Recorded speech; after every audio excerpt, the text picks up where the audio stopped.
السلام علیکم ورحمۃ اللہ وبرکاتہ۔ حضرات گرامی، کل کی جو گفتگو تھی وہ قرآن پاک سے متعلق تھی۔ قرآن پاک اللہ کا پیغام ہے، اس کے بندوں کے نام، اور ہر بندے کو قرآن پاک کو سمجھنا چاہیے، اس پر تدبر کرنا چاہیے، فکر کرنا چاہیے۔ اللہ نے کیا پیغام اتارا ہے، اپنے نبی کے ذریعے ہم تک کیا باتیں پہنچائی ہیں، ان باتوں کا جاننا اور اس پر عمل کرنا ہمارے لیے بہت زیادہ ضروری ہے۔ آج کی جو گفتگو ہے وہ یہ ہے کہ قرآن پاک کو سمجھنے کا بنیادی اصول کیا ہے۔ ہم قرآن پاک کو جب سمجھنے چلیں تو وہ کون سی ایسی بنیادی چیز ہے جسے ہم بغیر پکڑے ہوئے ہم قرآن پاک کو سمجھ ہی نہیں سکتے۔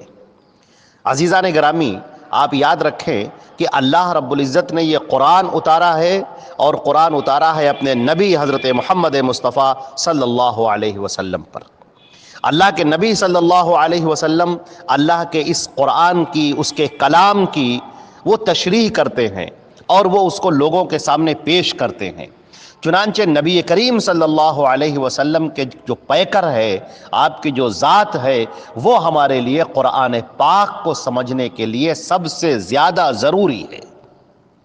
اس لیے کہ اللہ نے صرف قرآن نہیں اتارا ہے بلکہ قرآن کے ساتھ رسول بھی بھیجا ہے۔ اللہ رب العزت نے جو رسول بھیجا، ان کے ذمے جو کام دیا ہے، یہ ان کے ذمے یہ کام بتایا گیا اور فرمایا گیا وَأَنزَلْنَا إِلَيْكَ الذِّكْرَ لِتُبَيِّنَ لِلنَّاسِ مَا نُزِّلَ إِلَيْهِمْ، یہ سورہ نحل کی آیت نمبر 44 ہے کہ ہم نے یہ ذکر آپ کی طرف نازل کیا ہے، اور یہ آپ کا کام ہے کہ آپ لوگوں کے لیے وہ کھول کھول کر سمجھائیں، واضح کریں، لِتُبَيِّنَ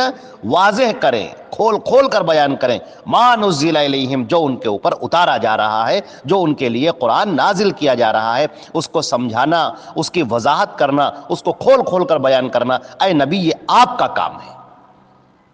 اسی طریقے سے سورہ جمعہ میں آیت نمبر 2 میں اللہ رب العزت نے ارشاد فرمایا هو الذی بعث فی الامیین رسولا منہم،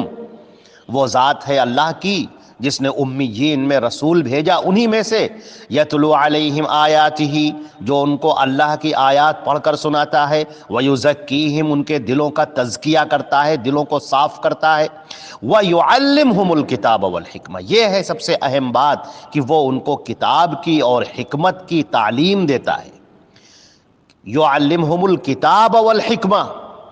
ان کو الکتاب یہ قرآن پاک کی اور حکمت کی تعلیم دیتا ہے، ان کو سمجھاتا ہے۔ تو یہ کتاب کا سکھانا، یعنی قرآن پاک کو وہ تمہیں سکھا رہا ہے، قرآن پاک کی چیزوں کو تمہارے سامنے پیش کر رہا ہے، اس کی جو باتیں تمہاری سمجھ میں نہیں آ رہی ہیں، اس کے اندر جو اجمال ہے، جو مختصر بات کی گئی ہے، اس کو وہ تفصیل سے بیان کر رہا ہے۔ یہ نبی کا کام ہے، یہ نبی کا کام بیان کیا گیا۔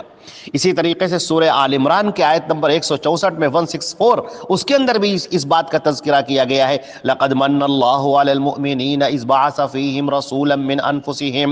يَتْلُو عَلَيْهِمْ آيَاتِهِ وَيُزَكِّيهِمْ وَيُعَلِّمُهُمُ الْكِتَابَ وَالْحِكْمَةَ، اللہ نے احسان کیا ہے مومنین پر کہ ان کے درمیان انہی میں سے رسول کو بھیجا ہے جو ان کے اوپر اس کی آیتوں کو پڑھ کر سناتا ہے، ان کا تزکیہ کرتا ہے، اور انہیں کتاب کی اور حکمت کی تعلیم دیتا ہے، وہ ان کو سکھاتا ہے۔ لہٰذا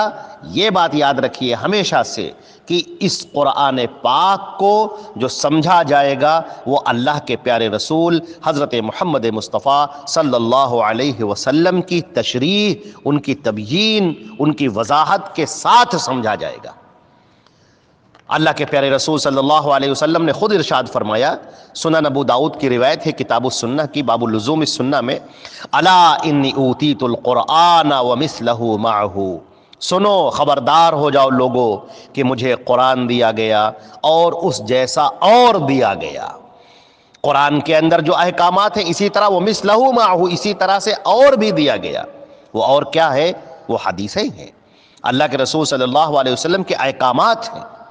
نبی کریم صلی اللہ علیہ وسلم نے جو فرمایا ہے، جو وضاحت کی ہے، جو تفسیر بیان کی ہے، جو تشریح کی ہے، جو احکامات بیان کیے ہیں، وہ اپنی طرف سے نہیں بیان کیے ہیں، وہ اللہ کی اتاری ہوئی وحی ہے۔ یہ اللہ رب العزت نے فرمایا وَمَا يَنطِقُ عَنِ الْهَوَىٰ إِنْ هُوَ إِلَّا وَحْيٌ يُوحَىٰ، یہ محمد صلی اللہ علیہ وسلم یہ اپنی طرف سے کچھ نہیں کہتے ہیں، بلکہ یہ جو کہتے ہیں یہ وحی ہوتی ہے جو ان کی طرف کی گئی ہوتی ہے۔ یہ سورہ نجم کی آیت نمبر 3 اور 4 ہے۔ اسی طریقے سے نبی کریم صلی اللہ علیہ وسلم نے وضاحت کے ساتھ صحیح بخاری کے اندر، صحیح بخاری کتاب الاعتصام بالکتاب والسنہ، بہت ہی وضاحت کے ساتھ آپ نے ارشاد فرمایا، سنو دعونی ما ترکتکم، جو چیزیں میں چھوڑ دوں اس میں مجھے بھی چھوڑے رکھو۔ تم سے پہلے کے جو لوگ ہلاک ہوئے ہیں وہ اپنے انبیاء سے کثرت سوال اور اختلاف کی وجہ سے ہلاک ہوئے ہیں، انہوں نے اپنے انبیاء سے اختلاف کیا اور کثرت سوال اس میں ہلاک ہو گئے۔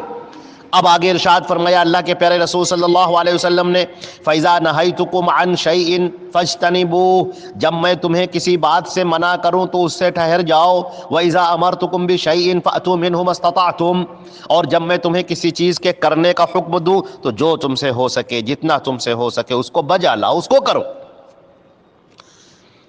اسی طریقے سے ابو داؤد کی روایت ہے کتاب السنہ باب لزوم السنہ میں، نبی کریم صلی اللہ علیہ وسلم نے ایک پیشن گوئی فرمائی ہے آئندہ آنے والے زمانے کی۔ آپ نے فرمایا الا لا الفین احدکم متکئا علی ارکتہ، دیکھو خبردار تمہیں فتنے میں نہ ڈالے، میں تمہیں نہ پاؤں تم میں سے کسی ایسے شخص کو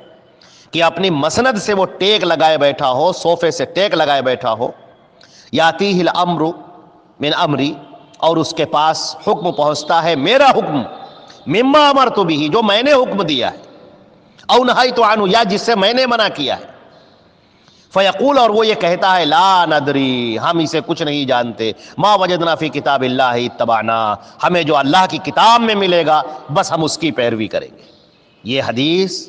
یہ جو پیشن گوئی ہے، یہ چونکا دینے والی ہے، لرزہ دینے والی ہے، خوف طاری کر دینے والی ہے۔ اللہ رب العزت ہم لوگوں کو ان میں سے نہ بنائے۔ آپ نے فرمایا ایسا شخص بھی ہوگا جو مسند سے ٹیک لگائے ہوئے ہوگا اور میرا حکم اس کے پاس پہنچے گا، میری حدیث اس کے پاس پہنچے گی جس کا میں نے حکم دیا ہے یا میں نے منع کیا ہے، اور وہ کہے گا ہم تو اللہ کی کتاب میں نہیں پاتے، ہم تو قرآن پاک میں اس میں نہیں پاتے،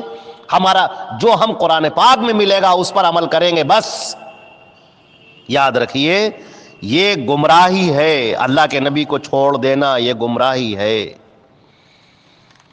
قرآن پاک نے فرمایا یہدی بہ کثیرا ویضل بہ کثیرا، اسی قرآن پاک کے ذریعے سے بہت سے لوگ ہدایت پاتے ہیں، بہت سے لوگ گمراہ ہو جاتے ہیں۔ کب گمراہ ہوتے ہیں؟ گمراہ اس وقت ہوتے ہیں جب وہ نبی کو چھوڑ دیتے ہیں۔ اللہ رب العزت نے ارشاد فرمایا ان تطیعوہ وان تطیعوہ تہتدوا، اگر تم محمد مصطفیٰ کی پیروی کر لو گے، ان کی بات مان لو گے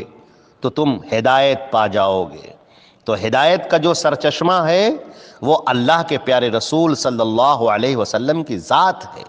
قرآن پاک کو سمجھنا ہے تو اللہ کے رسول صلی اللہ علیہ وسلم کی حدیثوں کی، صحیح احادیث کی روشنی میں سمجھنا ہوگا۔ اپنی مرضی سے، اپنے دماغ سے اگر آپ سمجھنا چاہیں گے تو گمراہ ہو جائیں گے۔ نبی کریم صلی اللہ علیہ وسلم کی پیروی، ان کی بات ماننا، ان کی اطاعت کرنا، یہ ہمارے اوپر لازم قرار دیا گیا ہے، فرض قرار دیا گیا ہے۔ سورہ احزاب کی آیت نمبر 21 ہے لقد کان لکم فی رسول اللہ اسوۃ حسنہ، تمہارے لیے رسول اللہ کی زندگی میں بہترین نمونہ ہے۔ تم اپنی زندگی کا ہر نقشہ جو تعمیر کرو وہ نبی کریم صلی اللہ علیہ وسلم کی سیرت مبارکہ کو سامنے رکھ کر تیار کرو، ان کی احادیث کو اپنے سامنے رکھ کر تیار کرو۔ سورہ محمد میں آیت نمبر 33 میں اللہ نے ارشاد فرمایا یا ایھا الذین آمنوا اطیعوا اللہ واطیعوا الرسول ولا تبطلوا اعمالکم، اے ایمان والو اللہ کی اطاعت کرو، اس کے رسول کی اطاعت کرو اور اپنے اعمال کو ضائع نہ کرو۔ اسی طرح اللہ نے سورہ نساء میں فرمایا آیت نمبر 80 میں من یطع الرسول فقد اطاع اللہ، جس نے رسول کی اطاعت کی اس نے اللہ کی اطاعت کر لی۔ سورہ آل عمران کے آیت نمبر 31 میں اللہ نے ارشاد فرمایا قل ان کنتم تحبون اللہ فاتبعونی یحببکم اللہ ویغفر لکم ذنوبکم، اے نبی آپ یہ کہہ دیجئے کہ اگر تم لوگ اللہ سے محبت کرنا چاہتے ہو تو میری پیروی کرو، میری بات مانو، اللہ تمہیں اپنا محبوب بنا لے گا اور تمہارے گناہوں کی بخشش کر دے گا۔ اسی طریقے سے سورہ حشر کی آیت نمبر 7 میں اللہ نے ارشاد فرمایا وما آتاکم الرسول فخذوہ، رسول جو تمہیں دیں وہ لے لو، وما نہاکم عنہ فانتہوا، اور جس بات سے منع کریں ٹھہر جاؤ، واتقوا اللہ، اور اللہ سے ڈرو، ان اللہ شدید العقاب، اللہ بہت زیادہ سزا دینے والا ہے۔ اسی طرح اللہ نے سورہ نساء کی آیت نمبر 65 پہ 65 میں اللہ نے ارشاد فرمایا فلا وربک لا یؤمنون حتی یحکموک فیما شجر بینہم، ہرگز نہیں، تمہارے رب کی قسم وہ لوگ ایمان والے ہو ہی نہیں سکتے، وہ مومن ہو ہی نہیں سکتے، یہاں تک کہ اپنے تمام اختلافات میں تم کو اپنا حکم بنا لیں، فیصلہ کرنے والا بنا لیں، اور پھر اپنے دل میں کوئی تنگی نہ محسوس کریں جو آپ فیصلہ کریں، اور وہ مکمل سر تسلیم خم کر دیں۔ تو یاد رکھیے کہ نبی کریم صلی اللہ علیہ وسلم کے بارے میں جو سورہ نجم کے اندر فرمایا گیا، وما ينطق عن الهوى ان هو الا وحی یوحى، کہ محمد اپنی طرف سے کچھ نہیں کہتے ہیں، اپنی مرضی سے کچھ نہیں کہتے ہیں، بلکہ جو وہ کہتے ہیں، جو تمہیں شریعت کا حکم بتاتے ہیں، جو تمہیں حدیث سناتے ہیں، جو تمہیں مسئلہ بتاتے ہیں، جو تمہیں فتویٰ دیتے ہیں،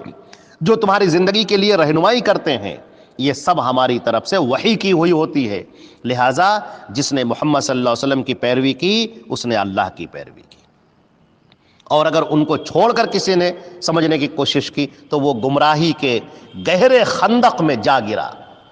لہذا قرآن فہمی کا سب سے پہلا اصول یہ ہے، بنیادی اصول یہ ہے کہ قرآن پاک کی آیتوں کو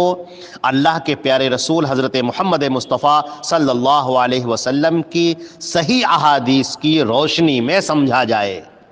اس سے ہٹ کر اگر آپ قرآن پاک کو سمجھیں گے تو گمراہی میں جا پڑیں گے، اس لیے کہ ہدایت کا جو سرچشمہ ہمارے لیے ہیں وہ لقد کان لکم فی رسول اللہ اسوۃ حسنہ، وہ حضرت محمد مصطفیٰ ہمارے نبی صلی اللہ علیہ وسلم وہ بنائے گئے ہیں، وہ تمہیں ہدایت کا راستہ دکھاتے ہیں، وہ تمہیں نجات کا راستہ دکھاتے ہیں، وہ تمہیں اللہ کی مرضی کا راستہ دکھاتے ہیں، وہ قرآن پاک کی تشریح، اس کی تفسیر، اس کی تبیین، اس کی وضاحت تمہارے سامنے پیش کرتے ہیں۔ لہٰذا نبی کو کاٹ کر، نبی کو سائیڈ لائن کر کے، نبی کو کنارے کر کے اگر تم اپنی مرضی سے قرآن پاک کو سمجھنا چاہو گے تو گمراہ ہو جاؤ گے۔ بہت سارے ایسے لوگ ہیں جو یہ کہتے ہیں کہ قرآن اور حدیث میں ٹکراؤ ہے، یہ ان کی یہ بے وقوفی ہے، یہ حمق ہے۔ اللہ کے رسول کی پیاری جو حدیثیں ہیں وہ قرآن پاک کی تشریح ہیں، اس کی وضاحت ہیں، ایکسپلینیشن ہے اس کی، وہ اس کی تشریح کرتے ہیں، اس کی تفسیر کرتے ہیں، اور اسی طرح نبی کریم صلی اللہ علیہ وسلم کی پیروی ہمارے اوپر لازم قرار دی گئی۔ فرمایا گیا وَمَن يُطِعِ اللَّهَ وَرَسُولَهُ فَقَدْ فَازَ فَوْزًا عَظِيمًا، جس نے اللہ کی بات مانی اور اس کے رسول کی بات مانی